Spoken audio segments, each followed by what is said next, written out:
রাধে রাধে রাধে বন্ধুরা, কেমন আছো সবাই তোমরা? আশা করছি সবাই ভালো আছো, সুস্থ আছো। তো আমিও মোটামুটি ভালোই আছি।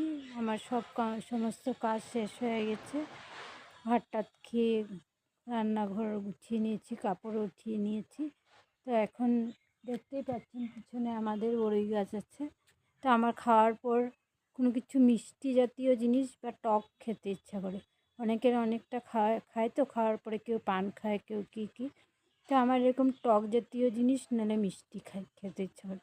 মিষ্টি তো আর সবসময় বাড়িতে থাকে না, তার জন্য কী করি, এখন তো বড়ইয়ের সিজন, গাছের নিচে আসি, বড়ই একটা নিয়ে মুখে দিয়ে হয়ে যায়। আর যখন তিনসুকিয়া থাকি বা এখানেও যখন সিজন থাকে না টক জাতীয় জিনিসের, জলপাই বড়ইয়ের, তার জন্য কী করি, আমি বড়ই বা জলপাই এগুলো টক ঝাল মিষ্টি আচার বানিয়ে রেখে দিই গুড় দিয়ে। তো ভাত খাওয়ার পরে আমি এটা খাই। আমার ছোটো ছেলেও টক খেতে ভালোবাসে, এই আচার, গুড়ের আচারটা। তো আপনারা কে কে আমার মতন এরকম টক খেতে ভালোবাসেন, খাওয়ার পরে টক বা মিষ্টি খেতে ভালোবাসেন, অবশ্য কমেন্ট করে বলবেন। এখন আমি একটা নিয়ে নিয়েছি, ধুয়ে নেব, ধুয়ে তারপর খাবো।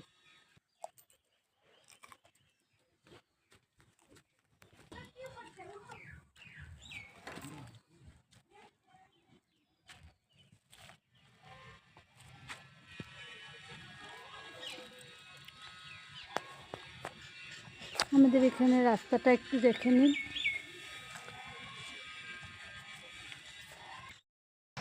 রাধে রাধে বন্ধুরা, আজকের ভিডিওটা এই দুপুর থেকে শুরু করছি। এখন যাব এক জায়গায় গোপাল সেবার প্রসাদ নিতে। তো এখন থেকে ভিডিওটা শুরু করছি। যা যা পারবো আপনাদের সঙ্গে শেয়ার করার চেষ্টা করব। তো পুরো ভিডিওটা দেখার অনুরোধ রইল। ভালো লাগলে লাইক কমেন্ট শেয়ার, নতুন বন্ধুরা আমার চ্যানেলটাকে সাবস্ক্রাইব করে আমার পাশে থাকার অনুরোধ রইল। তো আমি বেরিয়ে পড়েছি বরমশাইকে নিয়ে, যেখানে যাব সে তার উদ্দেশ্যে। বরমশাই আমাকে ছেড়ে দিয়ে চলে আসবে, পরে আবার নিতে যাবে। তো আমি যেতে যেতে দেখাচ্ছি, এখানে দেখেন বাঁশ দিয়ে কিছু ঘরের মতন বানিয়েছে। সেটা হবে মেলা। আমাদের জানুয়ারি মাসে আমাদের তেরজুতে 1 মাস পুরো মেলা হয়, পরশুরাম কুণ্ডের মেলাটা। আর সংক্রান্তির দিন পরশুরাম কুণ্ডে সবাই যায় স্নান করতে। আর ওটা খুব পাহাড়ি জায়গা, খুব নীরব জায়গা, তাই ওখানে আর মেলাটা হয় না। আগে হতো, বহুত আগে। তো এখন আমাদের তেজুতেই হয়, মেলাটা বসে। তো আপনাদের সঙ্গে কথা বলতে বলতে আমি চলে গেছি ওই মামির ঘরে গোপাল সেবাতে। তো আমার একটু লেটে হয়ে গেছিলো। তো ওখানে সব ভোগ টোগ লাগানো হয়ে গেছিলো। তো এখানে গোপুরাও চলে যাচ্ছে, সন্ধ্যার আগে গোপুদেরকে যেতে হবে, তাই গোপুরা চলে যাচ্ছে বাড়িতে। তো গোপুরা যাওয়ার আগে গোপুদের হাতে চকলেট, লাড্ডু এসব দিয়ে দিচ্ছিল, কারণ দিয়ে দিতে লাগে, নিয়ম। তো এখানে গোপুরা চলে যাচ্ছে।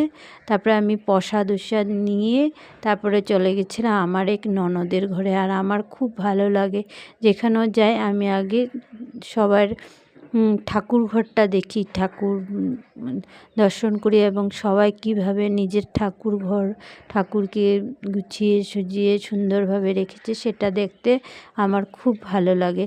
তো আমার ননদেও খুব সুন্দরভাবে ঠাকুরের আসনটাকে রেখেছে, ঠাকুরদেরকে যত্ন করে। তো এখানে আমি বসে বসে আমার ননদের শোকেসে কি সুন্দর সুন্দর জিনিস সাজিয়ে রেখেছে, সেটাই আমি দেখছিলাম আর আপনাদের সঙ্গে শেয়ার করার জন্য একটু ভিডিও করে নিয়েছিলাম। এই শোকেসের ভিতরে কি সুন্দর একটা ছোট্ট ড্রেসিং টেবিল আছে, কাঠের কাপ সেট আছে। এই যে দেখে নিন, সুন্দর লাগছিল, সুন্দরভাবে গুছিয়ে রেখেছে। কাপ সেট আছে, কাপ সেটটাও ইউনিক।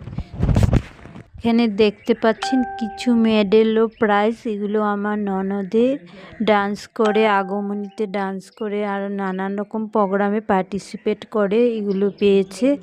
তারপর অনেক সময় ননদের সঙ্গে গল্প করলাম, চা খেলাম, অনেক সন্ধ্যা পুজো দিয়েছে, আমি বসেছিলাম। তো গল্প টল্প করে তারপর বাড়িতে ফিরলাম। তো আজকের ব্লগটা আমি এখানেই শেষ করব। আপনাদের কেমন লেগেছে কমেন্ট বক্সে অবশ্যই কমেন্ট করে বলবেন। বাই, রাধে রাধে। আবার একটা নতুন ভিডিওর সঙ্গে আপনাদের সঙ্গে আবারও দেখা হবে। ততক্ষণ সবাই সুস্থ থাকুন, ভালো থাকুন, সাবধানে থাকুন।